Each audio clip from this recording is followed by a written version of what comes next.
মুসলমানদের বিপর্যয়ের কারণ হলো মুরব্বী ও মা বাবার বদদোয়া। এই সমাজে আছে না নাই? মুরব্বী ও মা বাবার বদদোয়া। মুরব্বীদের এখন যুবক ছেলেরা তো মানেই না, কথা বলেন ঠিক কিনা? মুরব্বীর সামনে দিয়ে যায় আর এইভাবে সিগারেট ধরে টান মারে উপর দিকে তাকিয়ে দেখে, মুরব্বীকে দেখায়, দেখো আমার ধোঁয়া কত দূর যায়। কথা বলে ঠিক কিনা? আমার ভাইরা শুধু তাই নয়, শুধু তাই নয়, আপনারা অনেক কলিজার টুকরা সন্তানরা আছে আর বড়দের সম্মান করতে চায় না, ঠিক কিনা বলেন? অথচ আগে দেখা যেত মুরব্বী মানুষ দেখলে সালাম দিত, সম্মান করত।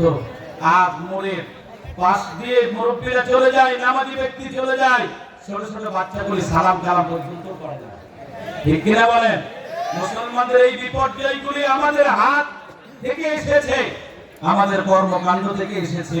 মুরব্বী ও মা বাবার বদদোয়া মুসলমানদের বিপর্যয়ের অন্যতম কারণ। এলাকার ওই ছেলে সবচেয়ে বেশি ভদ্র, যেই ছেলের মধ্যে তিনটি গুণ আছে, সবচেয়ে গ্রহণযোগ্য, সবচেয়ে ভালো, সবচেয়ে ভদ্র ছেলে হলো ওই যার এক নাম্বার গুণ যে বড়দের সম্মান করে। বলি আল্লাহু আকবার।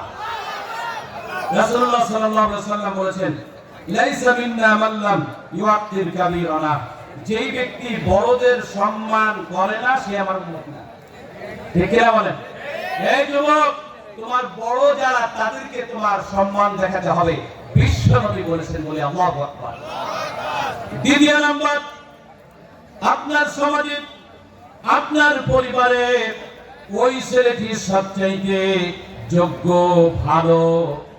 আপনার মেয়ের বিয়ের জন্য যেই ছেলেকে আপনি খুঁজছেন, তিনটা যোগ্যতা দেখেন।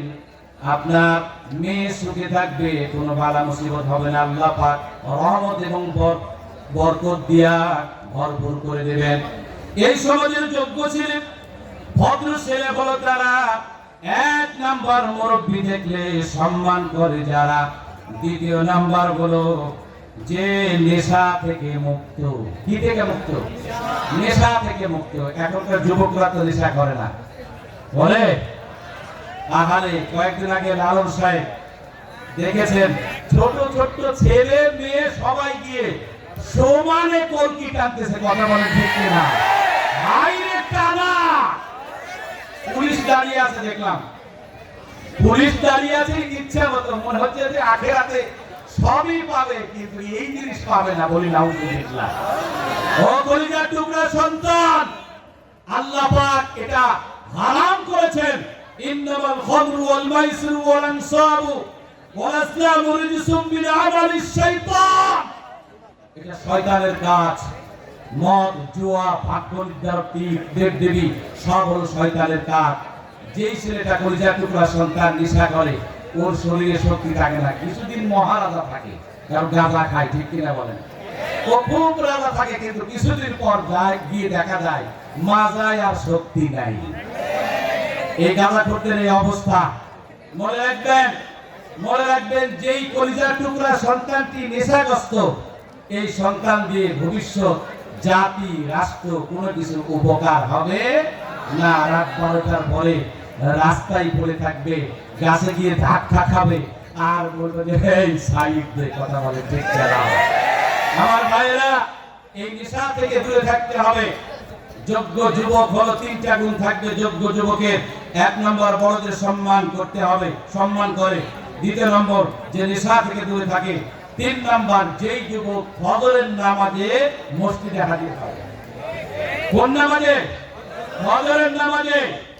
আপনার মেয়েকে বিয়ে দেওয়ার জন্য সরকারি চাকরি নয়, আপনার মেয়েকে বিয়ে দেওয়ার জন্য অনেক জায়গা জমি নয়, আপনার মেয়েকে বিয়ে দেওয়ার জন্য সুন্দর চেহারা নয়। আল্লাহর কসম, যেই কলিজার টুকরা সন্তান যুবক ছেলেটি ফজরের নামাজ আদায় করে, এই ছেলেটা সবচেয়ে বড় যোগ্য। বলি আল্লাহু আকবার। কে বলেছেন? আল্লাহ বলেছেন। কে বলেছেন? আল্লাহ রাব্বুল আলামিন বলেছেন, قد أفلح المؤمنون الذين هم في صلاتهم خاشعون। সফল হলো তারা, সফল হয়ে গেছে। অনেকগুলি বৈশিষ্ট্য আল্লাহ পাক বর্ণনা করেছেন। এই বৈশিষ্ট্যের মধ্যে প্রথম নাম্বার বৈশিষ্ট্য হলো এই বৈশিষ্ট্য, যেই ব্যক্তিটি সালাত আদায় করেছে, যেই যুবকটি সালাত পরিপূর্ণভাবে খুশুভাবে আদায় করেছে, সে সকলের অন্যতম কাঠামোতে উঠে গেছে বলে আল্লাহু আকবার। সম্মানিত উপস্থিতি, আমরা মুরব্বীদের সাথে খারাপ আচরণ করি, মা বাবার সঙ্গেও খারাপ ব্যবহার করি, কথা বলেন ঠিক কিনা? করি না? মাকে দেখতে পারি না, বাবাকে দেখতে পারি না, অথচ চিন্তা করা উচিত আপনার আমার শরীরটা যে গঠন হয়েছে, যে রক্ত, গোস্ত, চর্বি, চামড়া, চুল, রগ, হাড্ডি, পর্দা সব কিছু মা বাবার শরীর থেকে এসেছে বলে আল্লাহু আকবার।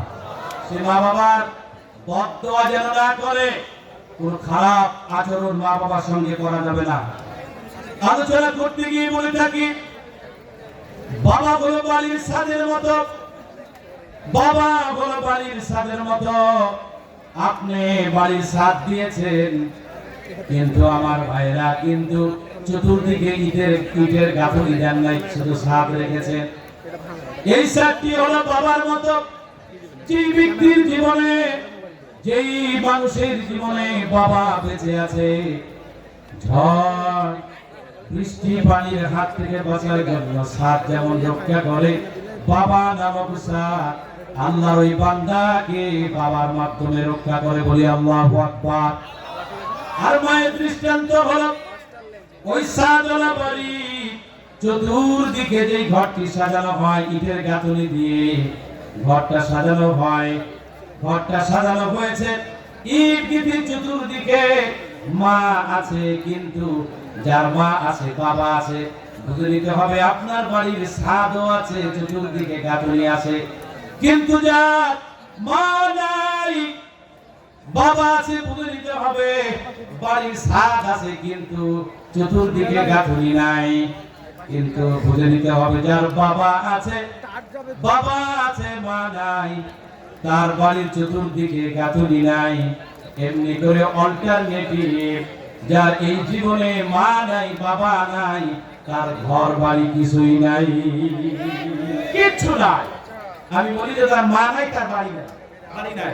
যে মা বাড়িতে থাকতো আর মা নাই, সেই বাড়িতে আর যেতে মন চাই না। কথা বলেন ঠিক কিনা? কথা বলেন ঠিক কিনা? মা বাবার মতো দরদি এই পৃথিবীতে আর কেউ হবে? আজ থেকে 20-30 বছর পূর্বে আমার ভাইরা 5-7টি সন্তানকে এক জায়গায় বসিয়ে খেতে দিয়েছে আমাদের মা বাবারা, কড়ি প্লেটে, বিভিন্ন প্লেটে। আজ এই সন্তানগুলি অনেক বড় হয়েছে।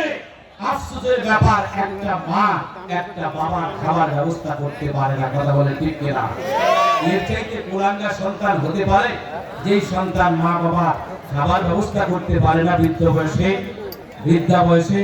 সম্মানিত ভাই আমার, আল্লাহ রাব্বুল আলামিন শুধু তাই নয়, যেই ব্যক্তি মা বাবার সাথে খারাপ ব্যবহার করবে, আল্লাহ পাক তার ভাগ্যে নসিবে 4টা জিনিস দিবে, খারাপ জিনিস দিবে। এক হলো মৃত্যুর পূর্বে কালেমা নসিব হবে না। এই যুবক, যারা মা বাবার সঙ্গে খারাপ ব্যবহার করবে, মৃত্যুর পূর্বে কালেমা নসিব হবে না, বলি নাউজুবিল্লাহ। 2 নাম্বার, রিজিক সংকুচিত হবে। 3 নাম্বার, অসম্মানিত হবে। 4 নাম্বার, ইন্তেকালের পর জাহান্নাম ছাড়া কোনো উপায় থাকবে না। আলোচনা করতে গিয়ে বলে থাকি, সূর্যের তাপ আর মা বাবার চাপ সহ্য করুন। সূর্যের তাপ আর মা বাবার চাপ সহ্য করতে শিখুন। কারণ সূর্য যখন চলে যায়, এই দুনিয়া অন্ধকার। মা বাবা যখন চলে যায় বিদায় নিয়ে, দুনিয়ার মায়া ত্যাগ করে, আমার ভাইরা ওই ব্যক্তির জীবনটাই অন্ধকার। মা বাবার মতো আপন কেউ হবে না, মা বাবার মতো দরদি আর কেউ হবে না। মায়ের মতো দরদি এই পৃথিবীতে হবে না। আমার ভাইরা, জানি না এই মুহূর্তে কার মা নাই। আপনি যদি বিপদে পড়ে যান, দেখবেন আপনার মা পড়াশোনা জানে না, কোনো কিছু জানে না, কিন্তু আপনাকে বিপদ থেকে রক্ষার জন্য আপনার কলিজার টুকরা মা কোনোভাবে কোনো বাধা কিন্তু তার মানবে না। দৌড়ে গিয়ে সন্তানকে বাঁচানোর জন্য চেষ্টা করবে। আপনার বাবা যদি বেঁচে থাকে বলবে, সন্তান চিন্তা করো না, এক টুকরো জমি আছে, প্রয়োজনে বিক্রি করে তোমাকে এই মুসিবতের হাত থেকে বাঁচাবো। আমার ভাইয়েরা, জানি না এই জীবনে কার মা নাই, কার বাবা নাই, মহাজার বেঁচে নাই, তার মতো দুঃখী নাই, ঠিক না? মহাজার বেঁচে নাই, তার মতো দুঃখী নাই, খালা ফুফু মায়ের মতো না। মা গো, জান্নাতের চাবি আমার মা। মহাজার বেঁচে নাই, তার মতো দুঃখী নাই, মহাজার বেঁচে নাই, তার মতো দুঃখী নাই, খালা ফুফু মায়ের মতো না। না গো, জান্নাতের চাবি আমার মা, বেহেশতের চাবি আমার মা। হাই রে মা জননী আমার, হাই রে মা জননী, হাই রে মা জননী আমার, হাই রে মা জননী। মায়ের মতো বাবার মতো আপন কেউ হবে না, কথা বলে ঠিক কিনা? সম্মানিত ভাইয়েরা আমার, সেই মা বাবার প্রতি অবিচার করা যাবে না। 7 নম্বর পয়েন্ট হলো মুরব্বী ও মা বাবার বদদোয়া। এই যে মা বাবার বদদোয়া সমাজে এই বিপর্যয়ের অন্যতম মূল কারণ। তাই আসুন আমরা মা বাবার যেন দোয়া নিতে পারি।